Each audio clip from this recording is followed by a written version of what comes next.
മുംബൈയിൽ 2.5 വയസ്സുകാരിയെ അമ്മയുടെ ആൺ സുഹൃത്ത് ബലാത്സംഗം ചെയ്തു കൊന്നു. ക്രൂരകൃത്യം അമ്മ നോക്കി നിൽക്കുകയാണ് ഉണ്ടായത്. അമ്മയെയും 19 വയസ്സുള്ള ആൺ സുഹൃത്തിനെയും പോലീസ് അറസ്റ്റ് ചെയ്തു. ഐഷത്തുൽ ഷംന ചേരുന്നു. ഷംന, എന്താണ് ഈ ക്രൂര സംഭവം? എവിടെയാണ് നടന്നത്? വിശദാംശങ്ങൾ. സജിത്ത്, അതിക്രൂരമായ ഒരു കൊലപാതകം നടന്നതിന്റെ വിവരങ്ങളാണ് ഇപ്പോൾ പുറത്തു വരുന്നത്. വെറും 2.5 വയസ്സ് മാത്രം പ്രായമുള്ള പെൺകുട്ടിയെ അമ്മയുടെ അറിവോടുകൂടി അമ്മയുടെ ആൺ സുഹൃത്ത് ബലാത്സംഗം ചെയ്ത് കൊലപ്പെടുത്തി എന്നുള്ള അതിക്രൂരമായ വാർത്തയാണ്, ഞെട്ടിപ്പിക്കുന്ന വാർത്തയാണ് ഇപ്പോൾ പുറത്തു വരുന്നത്. ഇന്നലെയായിരുന്നു സംഭവം. മുംബൈയിലെ മാൽവാനി പ്രദേശത്താണ് സംഭവം ഉണ്ടാകുന്നത്. അമ്മ 30 വയസ്സുകാരിയാണ്. ഇവർ ഏറെ കാലമായി, ഏകദേശം 2 വർഷത്തോളമായി ഭർത്താവുമായി അകന്ന് താമസിക്കുകയാണ്. ഈ അമ്മയ്ക്ക് ഒരു ആൺ സുഹൃത്തുണ്ട്. 19 വയസ്സുകാരനാണ് ഈ ആൺ സുഹൃത്ത്. ഇരുവരും അപ്പാർട്ട്മെന്റിൽ ഒരുമിച്ച് താമസിച്ചതായൊക്കെ വിവരമുണ്ട്.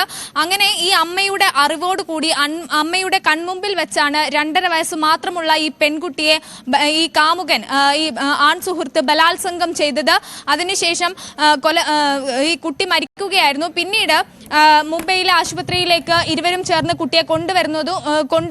എന്നാൽ കുട്ടി അപസ്മാരം മൂലമാണ് മരിച്ചതെന്നായിരുന്നു ഈ അമ്മയുടെ ആദ്യ മൊഴി.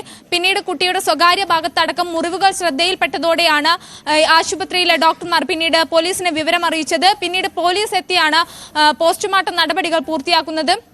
അങ്ങനെ പ്രാഥമിക പോസ്റ്റ്മോർട്ടം റിപ്പോർട്ട് പുറത്തു വന്നപ്പോഴാണ് ഞെട്ടിപ്പിക്കുന്ന വിവരം വന്നത്. വെറും 2.5 വയസ്സ് മാത്രം പ്രായമുള്ള കുട്ടിയെ 19 വയസ്സുകാരനായ 30 വയസ്സുകാരിയായ അമ്മയുടെ ആൺ സുഹൃത്ത്, വെറും 19 വയസ്സ് മാത്രം പ്രായമുള്ള ഈ ആൺ സുഹൃത്ത് ബലാത്സംഗം ചെയ്ത് കൊല്ലുകയായിരുന്നു.